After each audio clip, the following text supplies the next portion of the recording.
Hello movie lovers, welcome back to movie magic moments. Movie magic মোমেন্টসে আপনারা সবাইকে স্বাগত জানাই। তো মুভি ম্যাজিক মোমেন্টসে আজকে আমরা রিভিউ করতে চলেছি 2025 সালের ব্লকবাস্টার ছবি ধুরন্ধরের তোমার যে সিকুয়েলটা আসছে, ধুরন্ধর দ্য রিভেঞ্জ মুভি ট্রেলারটা। তো ট্রেলারটা কিরকম হলো, ট্রেলারটা আমাদের এক্সপেকটেশন তোমার পূরণ করতে পারলো কি পারলো না সেই ব্যাপারেই আজকে ভিডিওর টপিক মেন। তো আমরা সেই নিয়ে আলোচনা করবো। তো চলুন সময় নষ্ট না করে ভিডিওটা আরম্ভ করা যাক। ট্রেলারটা তোমার যথেষ্ট ভালো হয়েছে, আমার তো ট্রেলারটা খুবই ভালো লেগেছে বলবো।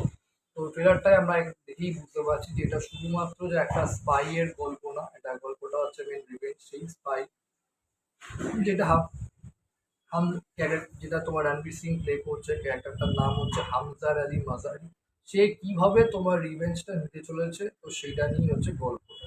এছাড়াও তোমার ট্রেলারটা দেখে বোঝা যাচ্ছে তোমার আরো অনেক কিছু জিনিসপত্র রয়েছে, লাইক তোমার পলিটিক্যাল কনস্পিরেসি, দেন তোমার আন্তর্জাতিক গুপ্তচর বৃত্তি, এবং তার সঙ্গে তার যে মিশনটা, তার যে রিভেঞ্জটা সে কিভাবে নিচ্ছে সেটা নিয়ে হচ্ছে তোমার গল্প ট্রেলারটা দেখে যেটা বোঝা যাচ্ছে। ট্রেলারটার মেন হাইলাইটেড পয়েন্ট আমি যদি বলি সেটা হচ্ছে action sequences, intense chase sequences, gun fight এবং মিলিটারি অপারেশন। আদিত্য ধার কি করেছে আমি বলবো, তার যে ফার্স্ট পার্টে যে অ্যাকশন যে ধরনের হয়েছে, যে ধরনের ব্রুটালিটি, যে ধরনের নৃশংসতা তোমার দেখানো হয়েছে, যে ধরনের ভায়োলেন্ট দেখানো হয়েছে, সেটাকে আরো একটু লেভেল আপ করার চেষ্টা করেছে। কিন্তু আমি বলবো সে খুব ভালো করে এডিটিং করা হয়েছে, এবং যে ভায়োলেন্ট সিনগুলো যেভাবে হ্যান্ডেল করেছে, যেভাবে দেখিয়েছে, সেটা খুব ভালো। যে একটা তোমার কারণের দেখাচ্ছে ভায়োলেন্সটা হচ্ছে, যে একটা মানুষকে কেউ আননেসেসারি ভায়োলেন্ট মানে ভায়োলেন্ট কাউকে মারতে যাবে না, তার কোনো কারণ থাকে, তাই সে রাগে মানে ওরকম ভাবে ভেতরে একটা ইমোশন জ্বালার জন্য কাজটা করে ফেলে। তো সেই কারণগুলো অনুযায়ী তোমার ভায়োলেন্সটাকে হচ্ছে, ভায়োলেন্সটা ক্রিয়েট করছে, সেটা খুব ভালো লেগেছে। আচ্ছা, দেন তারপর ট্রেলারটা থেকে তোমার সবচেয়ে যেটা মেন ফোকাস তো করেছে অ্যাকশন সিকোয়েন্সেস বলবো।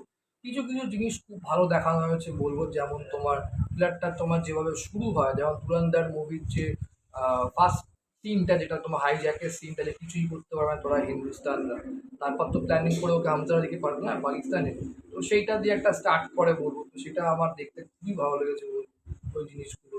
আর সবচেয়ে বড় কথা তোমার পজিটিভ দিক, ওটা আমি মনে করি নেগেটিভ একটু বলবো, কিন্তু কিছুটা আবার পজিটিভ দিক, 50-50 বলবো আমি।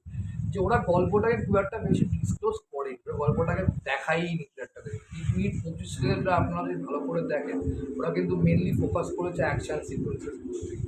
আহ, অনেক লার্জ স্কেলে মানে প্রোডাকশন ভ্যালু খুবই ভালো, সেই জন্য তোমার অ্যাকশন সিকোয়েন্সেসটা ভালো করে শুটও করেছে রিয়ালিস্টিক দেখানোর জন্য। কিন্তু ওরা মানে গল্পটায় কিছু দেখাইনি, যে কি প্রসেসে ওরা জাস্ট মানে প্রতিশোধটা নিয়ে নিল, এবং অর্জুন রামপালের ক্যারেক্টারটাকে জাস্ট 2-3টে সিন দেখিয়ে ছেড়ে দেয়। ওভারঅল পুরো জাস্ট রণবীর সিং কীভাবে বদলাটা নিচ্ছে আনসারি মাজারি ক্যারেক্টারটা, সেটাকেই দেখানো হচ্ছে। তো একদিকে যেমন ভালো, হ্যাঁ সিনেমাটা সব কিছু ভালো লাগছে ঠিক, বাট কোথাও একটা নেগেটিভও হতে পারে, যে আমরা কিছুটা অতটা আরেকটু গল্পের আভাস পেলে ভালো হতো। যাই হোক, ঠিক আছে। রণবীর সিং আমজাদ আলী ক্যারেক্টারে দারুণ, ওখানে ধুরন্ধর দারুণ পাঠ করেছে, কোনো কথা হবে না বলবো। ইন্টেন্স ডায়লগ ডেলিভারি, তারপর এগ্রেসিভ স্ক্রিন প্রেজেন্স এবং এগ্রেসিভ অ্যাক্টিং রিয়েলি খুব ভালো। সঞ্জয় দত্তকে যেটুকুনি স্ক্রিন দেখাচ্ছে ভালো লাগে, ধুরন্ধরে সঞ্জয় দত্ত আমার ভালো লেগেছে বলবো। আচ্ছা, তার পার মাতবান দুর্দান্ত করেছিল।